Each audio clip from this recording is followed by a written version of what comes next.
कैसे हो प्यारे विद्यार्थियों। स्वागत है आप सभी का आपके ही अपने YouTube channel friend of student में।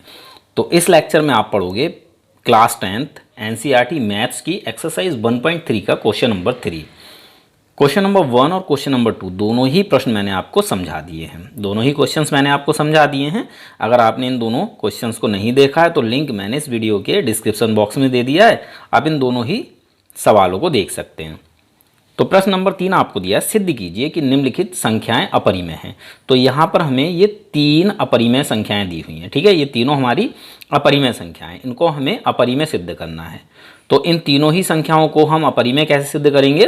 विरोधाभास विधि से, ठीक है। जैसे हमने प्रश्न नंबर 1 और प्रश्न नंबर 2 को सिद्ध किया था, सेम हम प्रश्न नंबर 3 को भी सिद्ध करेंगे। तो फर्स्ट पार्ट में आपको दिया है 1/√2। 1/√2 ये हमारी एक अपरिमेय संख्या है, इसे हमें अपरिमेय संख्या सिद्ध करना है।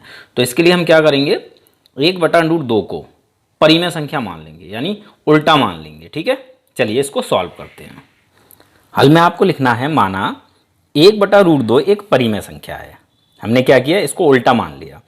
हम जानते हैं 1/√2 एक अपरिमेय संख्या है, लेकिन हमने इसे अपरिमेय ना मानकर इसका उल्टा मान लिया, इसे परिमेय संख्या मान लिया, ठीक है।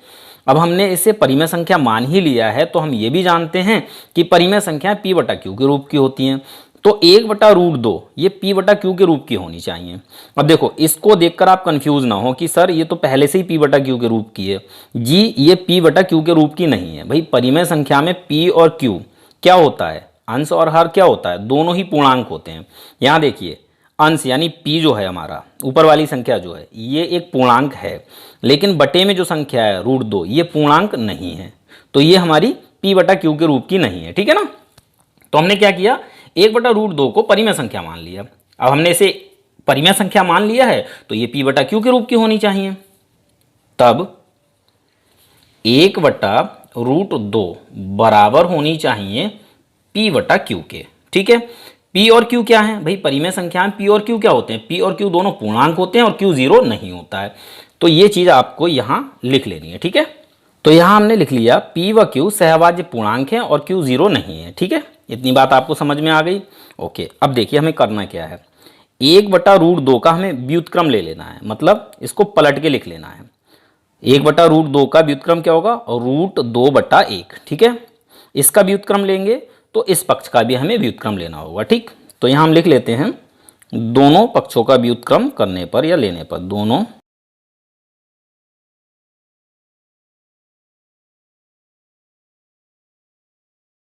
ठीक है, ये हमने लिख लिया। अब हमें 1/√2 का व्युत्क्रम लेना है। तो 1/√2 का व्युत्क्रम क्या होगा, √2/1, और बटे में 1 होता है तो हम नहीं लगाते हैं, ठीक है। तो यहाँ हम 1 नहीं लगाएंगे बटे में, बराबर p/q का व्युत्क्रम होगा q/p, ठीक है। यहाँ तक बात आपको समझ में आ गई। ओके, अब देखिए जरा ध्यान से, √2 बराबर है q/p के।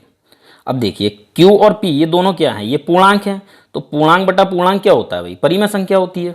q/p क्या है, एक परिमेय संख्या है, और बराबर में √2 है, तो √2 भी क्या होनी चाहिए, एक परिमेय संख्या होनी चाहिए। q/p परिमेय संख्या है और ये बराबर है √2 के, तो √2 भी क्या होनी चाहिए, एक परिमेय संख्या होनी चाहिए। लेकिन हम ये अच्छी तरह से जानते हैं कि √2 परिमेय संख्या नहीं है बल्कि अपरिमेय संख्या है। तो यहाँ तो हमें ये उल्टा प्राप्त हो रहा है या नहीं हो रहा है, यहाँ विरोधाभास प्राप्त हो रहा है। अब ये विरोधाभास हमें क्यों प्राप्त हुआ, क्योंकि हमने शुरू में ही उल्टा मान लिया था, विपरीत मान लिया था। हमने 1/√2 को, जो कि एक अपरिमेय संख्या, अपरिमेय मानकर परिमेय संख्या मान लिया था, इसीलिए हमें यहाँ पर ये उल्टा प्राप्त हुआ है, विरोधाभास प्राप्त हुआ है, ठीक है।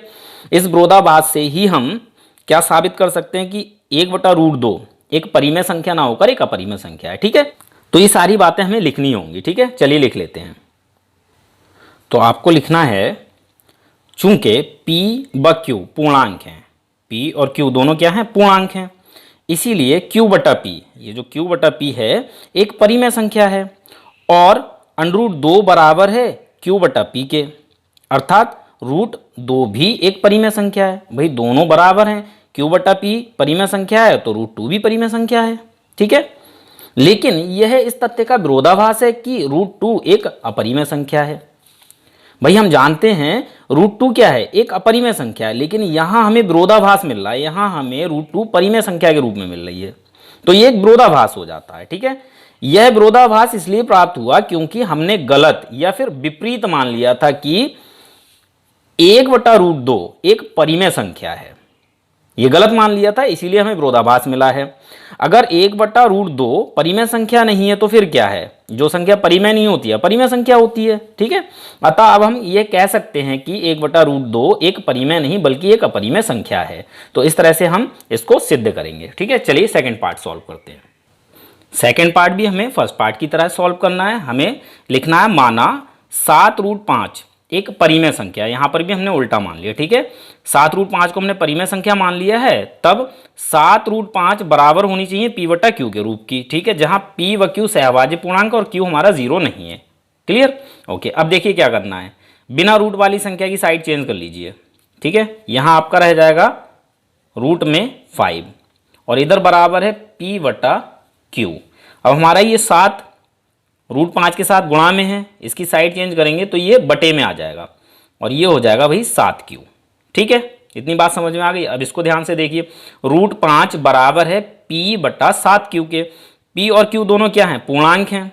तो p/7q, देखिए 7 भी हमारा एक पूर्णांक है ना, तो p/7q ये क्या हो जाती है? एक परिमेय संख्या हो जाती है और ये बराबर √5 के। तो p/7q परिमेय संख्या, तो √5 भी परिमेय संख्या है।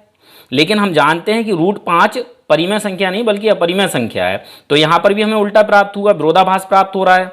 ये विरोधाभास या उल्टा हमें क्यों प्राप्त हुआ? क्योंकि हमने शुरू में ही विपरीत मान लिया था, उल्टा मान लिया था कि 7√5 एक परिमेय संख्या है, इसीलिए हमें ये विरोधाभास प्राप्त हुआ। ठीक है, यहां पर हमारा सॉल्यूशन हो जाता है। हमें अब लिखना है इस चीज को।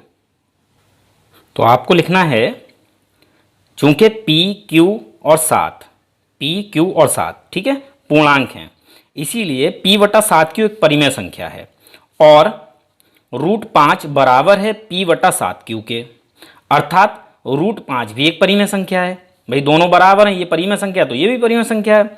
ठीक है, लेकिन यह विरोधाभास है कि √5 एक अपरिमेय संख्या। हम जानते हैं √5 एक अपरिमेय संख्या है, लेकिन यहाँ हमें ये विरोधाभास मिल गया। यहाँ √5 हमें परिमेय संख्या के रूप में मिली है, तो ये विरोधाभास हो जाता है। ये विरोधाभास इसलिए प्राप्त हुआ क्योंकि हमने विपरीत मान लिया था कि 7√5 एक परिमेय संख्या है। अतः हम कह सकते हैं कि 7√5 एक अपरिमेय संख्या है। ठीक है, देखिए इस क्वेश्चन में आपको लिखना जरूर पड़ता है, ये केवल लिखने का ही क्वेश्चन है। ठीक है, बाकी तो आपको समझ में आ गया होगा। अगले क्वेश्चन में भी हमें यही सब लिखना है। तो चलिए अगले क्वेश्चन को सॉल्व करते हैं। थर्ड पार्ट में आपको संख्या दी है 6 + √2। ठीक है, तो आपको लिखना माना 6 + √2 एक परिमेय संख्या। यहां पर भी हमने उल्टा मान लिया, इसको हमने परिमेय संख्या मान लिया है। तो 6 + √2 p/q के रूप की होनी चाहिए, जहां p और q सहभाज्य पूर्णांक और q 0 नहीं है। ठीक है, यहां तक हमने लिख लिया। ओके, अब देखिए क्या करना है।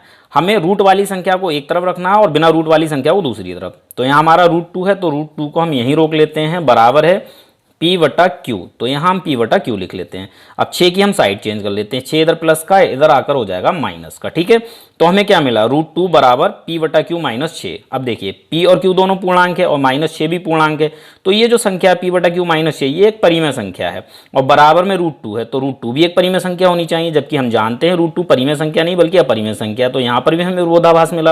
अब ये विरोधाभास क्यों मिला? क्योंकि हमने शुरू में विपरीत मान लिया था। ठीक है, तो इसमें भी हमें यही सारी चीजें लिखनी है जो हमने यहां लिखी है ना, इस क्वेश्चन में यही सारी चीजें लिखनी है। देखिए कैसे लिखेंगे। अब तो आपको लिखना है p/6 पूर्णांक है। ठीक है, इसीलिए p/q - 6 परिमेय संख्या है और √2 बराबर p/q - 6 है, अर्थात √2 भी एक परिमेय संख्या, क्योंकि दोनों बराबर हैं। ये परिमेय संख्या तो ये भी परिमेय संख्या है।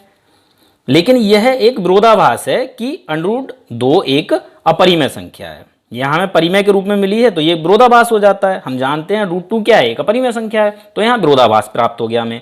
ये विरोधाभास हमें इसलिए प्राप्त हुआ क्योंकि हमने विपरीत मान लिया था, उल्टा मान लिया था। क्या उल्टा माना था?